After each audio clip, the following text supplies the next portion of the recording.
மாவட்டம் அம்பாசமுத்திரம் அருகே மேற்கு தொடர்ச்சி மலையில் மாஞ்சோலை பகுதியில் ஒப்பந்த கால அடிப்படையில் இயங்கி வந்த தனியார் தேயிலை தோட்ட நிறுவனம் கடந்த ஆண்டு அதன் உற்பத்தியை நிறுத்தியது.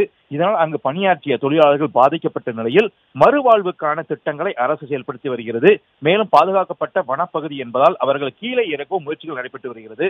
இந்த நிலைதான் மாஞ்சோலையில் உள்ள வன பாதுகாவலராக பணியாற்றும் துரைமகன் ஐயா குட்டி அவர் என்பதுள்ள அங்குள்ள பெண்ணின் வீட்டிற்கு பெண்ணின் கணவர் இல்லாத நேரத்தில் மது போதையில் சென்றதாக கூறப்படுகிறது. தொடர்ந்து கதவை கூட்டிக் கொண்டு பெண்ணிடம் பாலியல் செயலில் ஈடுபட்டதாகவும் கூறப்படுகிறது.